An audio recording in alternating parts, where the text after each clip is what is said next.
Welcome to Suman TV. నేను మీ నవీన్. ప్రస్తుతం మనతో హోమియోపతిక్ ఎక్స్పర్ట్ డాక్టర్ చేతన్ రాజు గారు ఉన్నారు. హాయ్ సార్, నమస్తే అండి. నమస్తే సార్. సార్, మొబైల్స్ వాడడం వల్ల నర్వ్ వీక్నెస్ వస్తుంది, నరాల బలహీనత వస్తుంది అని చెప్పేసి నేను కొన్ని ఆర్టికల్స్ చదివాను.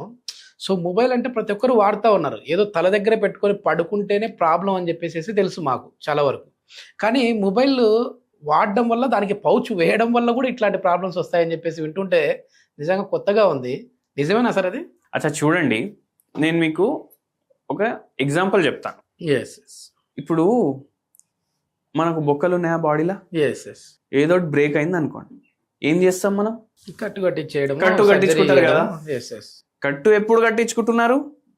బొక్క బ్రేక్ అయిన తర్వాత. ఫ్రాక్చర్ అయిన బొక్క బ్రేక్ అవుతుంది అనేసి మనం కట్లు కట్టించుకుంటామా? లేదండి. అవునా కాదా? నిజమే.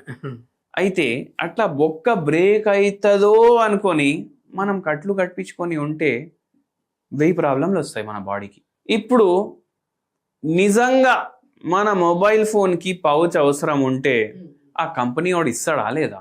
ఇస్తాడండి. అవునా కదా? యాపిల్, శాంసంగ్ ఏదో ఒకటి వాడతాం కదా మనం. స్క్రీన్ గార్డ్ ఇస్తా ఉన్నాడు, అట్లా ఇస్తారేమో. స్క్రీన్ గార్డ్ కూడా ఎవరు ఇస్తాడు సార్? ఇప్పుడు స్క్రీన్ మీద గొరిల్లా కోటింగ్ ఉంటుంది. అంటే ఏంది, కిందకి ఫోన్ పడితే కూడా అది పగలొద్దు అనేసి. ఇప్పుడు ఈ ఫోన్లు రివ్యూ చేసేటోళ్ళు ఉంటారు, తెలుసు కదా మీకు. ఆడు ఇట్లా పడేసి చూపిస్తాడు మనకు. అవును సార్. అవునా కదా? పగులుతాయి అవి ఫోన్. యాక్చువల్లీ ఎవరైనా ఇట్లా తీసుకొని గట్టిగా ఎక్కడైనా ఇసిరేసిండు, ఏదైనా యాక్సిడెంట్లో ఫోర్స్ఫుల్గా పడ్డది, స్క్రీన్ గార్డ్ ఉంటే కూడా పగులుతుంది. మళ్ళీ ఇంకోటి మీకు చెప్తాను నేను.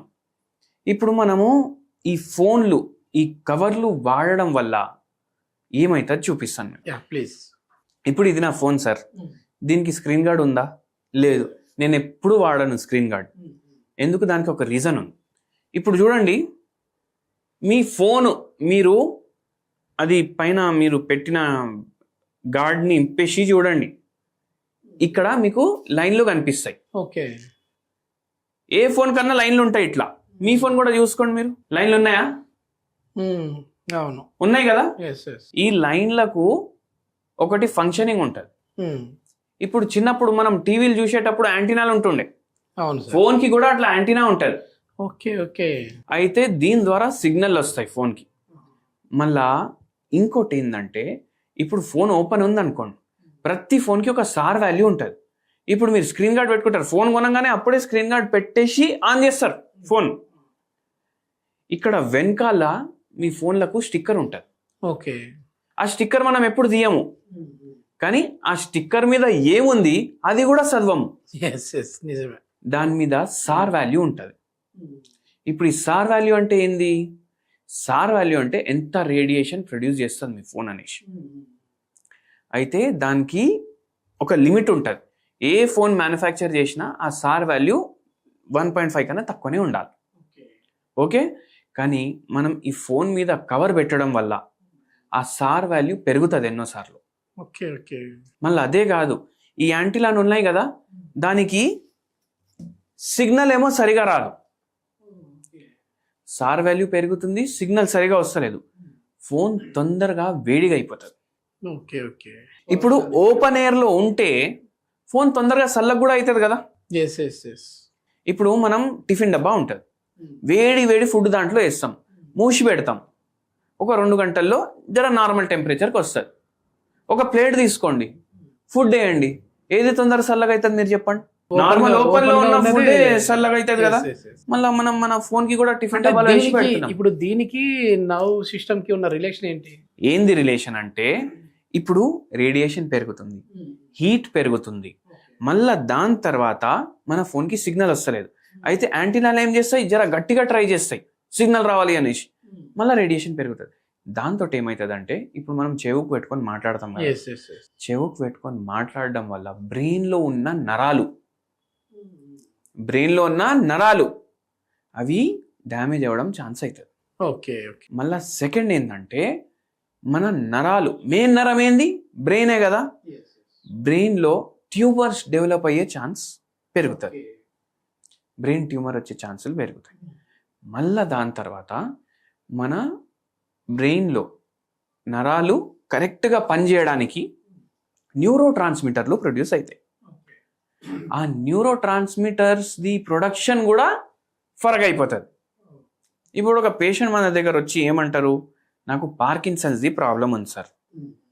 పార్కిన్సన్స్ది ప్రాబ్లం ఉంది అంటే మనకు న్యూరో ట్రాన్స్మిటర్ ప్రొడక్షన్లో ప్రాబ్లం అవుతుంది. మనం ఏమంటాం వాళ్లకు, మీరు ఇప్పుడు ట్రీట్మెంట్ స్టార్ట్ చేస్తే మీరు మీ దగ్గర ఫోన్ పెట్టుకొని పడుకోవద్దు, జేబులో ఫోన్ పెట్టుకోవద్దు ట్రీట్మెంట్ కంప్లీట్ అయినప్పటి వరకు. అట్లీస్ట్ 3 feet డిస్టెన్స్లో ఉండాలి ఫోన్ మీ బాడీకి. Okay okay. దీని మీద ఇంకా రీసెర్చ్ జరుగుతుంది. కొన్ని ఆర్టికల్స్లో, రీసెర్చ్ ఆర్టికల్స్లో ఏమొస్తుంది, అవును ఫంక్షనింగ్లో ప్రాబ్లం అవుతుంది. దేనికి, పార్కిన్సన్స్ వచ్చే ఛాన్సెస్ పెరుగుతున్నాయి, అల్జైమర్స్ వచ్చే ఛాన్సెస్ పెరుగుతున్నాయి, మళ్ళీ ట్యూమర్లు వచ్చే ఛాన్సెస్ పెరుగుతున్నాయి. మళ్ళీ ఛాన్సెస్ పెరుగుతున్నాయి అంటే మనం దగ్గర పెట్టించుకోవడం ఎందుకు, ఆల్రెడీ వచ్చేసింది మనకు పార్కిన్సన్స్.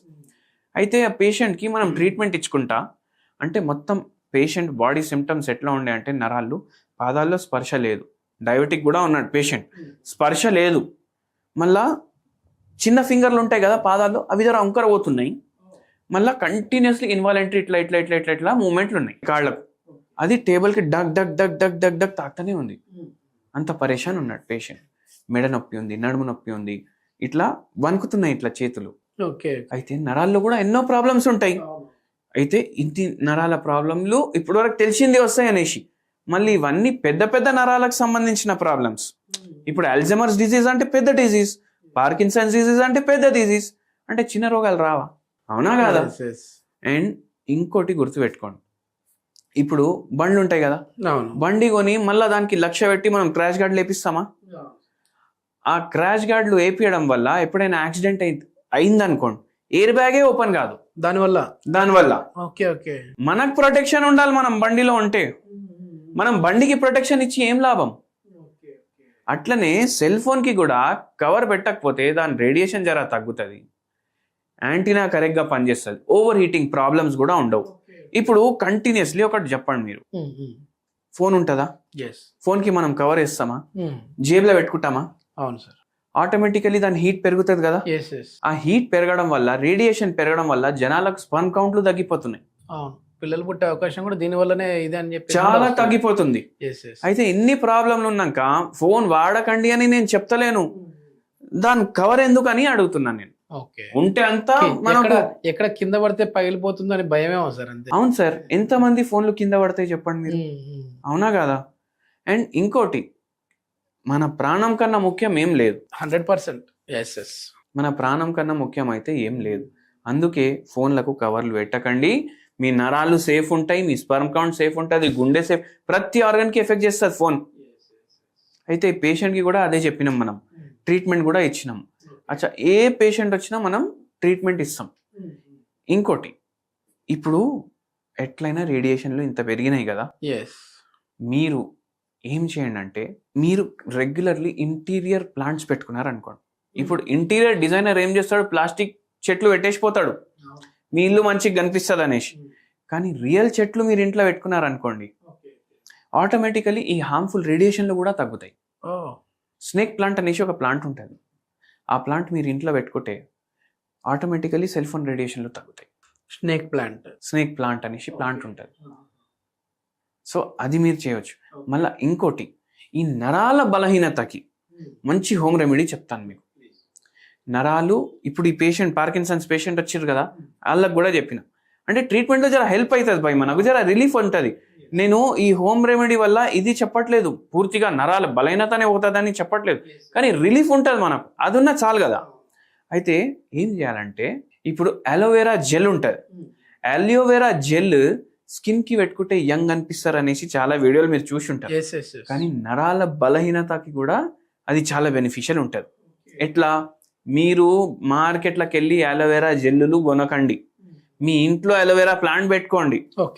బ్రేక్ చేసి దాంట్లోకి వెళ్ళి మీరు జెల్ తీస్తే ఒక 1 teaspoon జెల్ తీసుకోవాలి. 1 teaspoon జెల్లో మీరు తులసి ఆకులు 5 వేయాలి.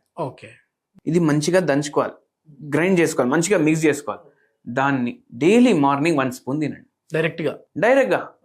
ఏమవుతుంది, మనకు నరాల నొప్పిలో మంచిగా అనిపిస్తుంది. ఇప్పుడు ఈ పార్కిన్సన్స్ పేషెంట్కే కాదు, కొందరికి ఎట్లుండే అంటే మెడ నొప్పి, సర్వైకల్ స్పాండిలోసిస్, సిస్టమ్ వర్క్ కావచ్చు, మొబైల్స్ ఎక్కువ చూడడం వల్ల కావచ్చు, ఇదంతా కూడా లాగేసేసినట్టుగా ఉంటుంది. మెడ నొప్పి, నడుము నొప్పి, దాంతో చేతులు లాగడం, ఈ ఫింగర్స్ లో తిమ్మిర్లు, కాళ్ళల్లో తిమ్మిర్లు, మంటలు, ఇవన్నీ పేషెంట్లకు కూడా చాలా మందికి చెప్తాను. అంటే ప్రకృతిని బట్టి మనం మెడిసిన్స్ మారుస్తాం. అయితే అట్లా చాలా మందికి మంచిగా రిలీఫ్ అనిపించింది. ఏం చేయాలి? 5 తులసి ఆకులు, ఒక 1 స్పూన్ మన అలోవెరా జెల్, 2 మంచిగా మిక్స్ చేసుకోవాలి, పేస్ట్ లాగా చేసుకోవాలి. Daily morning తినేసేయాలి. రిలీఫ్ ఉంటుంది. ఎన్ని రోజుల్లో మనకి ఇది కొంచెం రిలీఫ్ అయినట్టుగా మీకు 15 రోజుల్లోనే రిలీఫ్ కనిపిస్తుంది. ఓకే, దీనికి తోడుగా మళ్ళీ ఇప్పుడు హోమియోపతి మందులు ఇస్తాం. ఇప్పుడు పార్కిన్సన్స్ పేషెంట్స్, అల్జైమర్స్ పేషెంట్స్, నరాల బలహీనత పేషెంట్స్, మళ్ళీ చాలా మందికి న్యూరోపతి ఉంటది షుగర్ వ్యాధి వల్ల, వాళ్ళందరికి హోమ్ రెమెడీ కూడా చెప్తాం, హోమియోపతి మెడిసిన్స్ కూడా ఇస్తాం. షుగర్ ఉన్న వాళ్ళు కూడా చేయొచ్చు సార్ ఇది? అంటే బేఫిగర్ చేసుకోవచ్చు, హోమ్ రెమెడీ కావచ్చు, బేఫిగర్ చేసుకోవచ్చు. అరే సార్, హోమియోపతి మెడిసిన్లే మేము చక్కెర గోళీల్లో ఇస్తాం కదా, షుగర్ వ్యాధి పేషెంట్ కి కూడా చక్కెర గోళీలే ఇస్తాం. అదంతా ఫరక్ పడదు సార్. ఇప్పుడు జొన్న రొట్టెది ఒక బుక్క ఉంటది కదా, ఆ బుక్కలో ఎంత షుగర్ ఉంటుందో దానికన్నా 100 సార్లు తక్కువ షుగర్ 5 హోమియోపతి గోళీల్లో ఉంటది. Okay okay okay. సో అది టెన్షన్ పడే బాధలు లేవు. మేము షుగర్ వ్యాధి పేషెంట్లకు కూడా షుగర్ తగ్గిస్తాం ఆ షుగర్ గోళీలు ఇచ్చి. వజ్రాన్ని వజ్రంతోనే కోసినట్టు. అవును. అందుకే హోమియోపతిది సిద్ధాంతం కూడా సిమిలియా సిమిలిబస్ క్యూరెంటర్. Okay okay. అంటే ఏంది? వజ్రాన్ని వజ్రంతోటే కోసేయాలి, అదే ఉంది. సో అట్లా ఇది హోమ్ రెమెడీ ట్రై చేసి కమెంట్స్ లో రాయండి.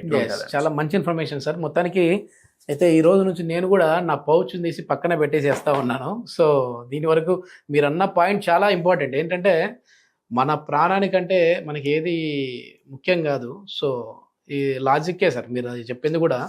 ఒకసారి ఎవరైనా డౌట్ ఉన్న వాళ్ళు కూడా గూగుల్ చేసుకోవచ్చు. దీనివల్ల ఇంకా రేడియేషన్ అయితే పెరుగుతుంది పౌచ్ల వల్ల అని చెప్పేసి నేను కూడా ఆఫ్ ది రికార్డ్ చూశాను. Thank you sir. Thank you.